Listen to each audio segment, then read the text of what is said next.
Just gym থেকে আসলাম কিছুক্ষণ আগে। তো আজকে একটা মানে আমার খুশি মানে খুব খুশি হচ্ছি আমি। কারণ এত মানে দিনের একটা প্রতীক্ষার ফল, মানে এত কিছু হয়ে গেছে আমার পেটের সমস্যা সমস্ত কিছু নিয়ে, মানে এতটা পরিমাণে টেনশন করতাম সবসময়, বিশেষ করে আমার হেলথ নিয়ে। তো আমার ওজন কিছুতেই বাড়ছিল না, কিছু না। তো আমি অনেকবার চেষ্টা করেছি। আমার ভিডিওগুলোও আমি দেখবে মানে কত বছর আগে করেছিলাম, তারপর মাঝখানে কুইট করে দিয়েছি, আবার ধরেছি, আবার কুইট করে দিয়েছি, এই করে মানে হচ্ছিল না। মেন কথা, একটা মধ্যবিত্ত ফ্যামিলিতে তোমরা জানো যে যে কোনো কিছু যখন আমরা খাবার দাবারের দিকে যাই, মানে ইনভেস্টমেন্টের দিকে যাই, ঠিক আছে, তখন আমরা একটু পিছিয়ে পড়ি। আর এরকমটা মানে সবসময় আমার ক্ষেত্রে হয়েছে, মানে বারবার মনের জোর করে বিভিন্ন রকমভাবে পয়সা অ্যারেঞ্জ করে আমি স্টার্ট তো করেছি, বাট ওটাকে কন্টিনিউ করে নিয়ে যেতে পারিনি।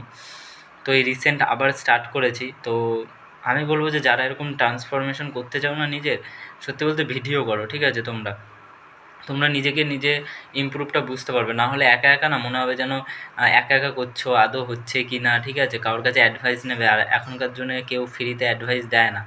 ওই অ্যাডভাইস নিতে গেলেও তোমাকে টাকা খরচা করতে হবে। তখন মনে হবে যে ওই খরচাটা কেন আমি আমার খাওয়ার পেছনে করবো না, যেটা আমার প্রয়োজন, তাই না? তো যাই হোক, আমার মনে হয় যাদের পেট রিলেটেড সমস্যা আছে, গাট হেলথের সমস্যা আছে, তারা আগে সেটাকে সলিউশন করা উচিত। তারপরে সমস্ত ইনভেস্টমেন্ট করা উচিত একটা পদক্ষেপ অনুযায়ী। আর কনসিস্টেন্সি তো মেন, মানে এটাকে রাখতেই হবে মাইন্ডে ফোকাস, ঠিক আছে।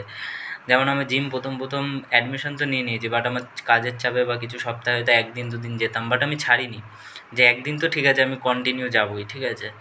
তো এখন সেই দিনটা এসছে। তো আমি রিসেন্ট বেশি না, এই ১ মাসের মধ্যেই মানে প্রায় আমার ১ কেজি মতো ওজন বেড়েছে। এটা আমার কাছে বড় ব্যাপার, ঠিক আছে। তো ৬ মাসে যদি ৬ কেজি বাড়ে, তো একটা বিশাল ব্যাপার। হ্যাঁ, তারপরে তো এরকম না যে প্রতি মাসে ১ কেজি করে বাড়তেই থাকবে একটা ঘরে, সেটা আলাদা ব্যাপার। বাট বাড়ছে, তার মানে আমি সঠিক রাস্তায় যাচ্ছি, সেটা আমি বুঝতে পারছি। আর ভিডিও করে নিজের মধ্যে চেঞ্জেসটা আরও বেশি বুঝতে পারছি। আর মানে সত্যি বলতে ভালো লাগছে নিজেকে, যে না আমি মানে সঠিক দিকে যাচ্ছি। নিজের রিসার্চে নিজের সমস্ত কিছু ইয়ে করে নিজের বডিটাকে নিজে জানতে পেরে, যে আমি কোনটা খেলে আমার কীভাবে রিঅ্যাক্ট হয়, কোন সময়ে কী খাওয়া উচিত, এগুলো প্রচণ্ড পরিমাণে বোঝা উচিত। প্রত্যেকটা বডি কিন্তু আলাদা আলাদাভাবে কাজ করে। আরেকজনের ডায়েট আর তোমার ডায়েট যে সেম হবে তা না, ঠিক আছে। ক্যালোরি হয়তো দুটো একই, যে তোমারও যতটা নিতে হবে তারও ততটা, বাট অনেক কিছু এরকম প্রবলেম আছে, ঠিক আছে। আমাদের অনেক কিছু ম্যানেজ করে নিতে হয়, সেগুলো আমি নিজে ম্যানেজ করেছি।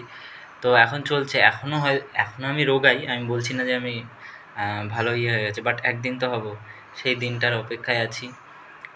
তো এটা স্মৃতি হিসেবে থেকে যাবে এই ভিডিওগুলো, যে কতটা স্ট্রাগলের সাথে আমি করেছি।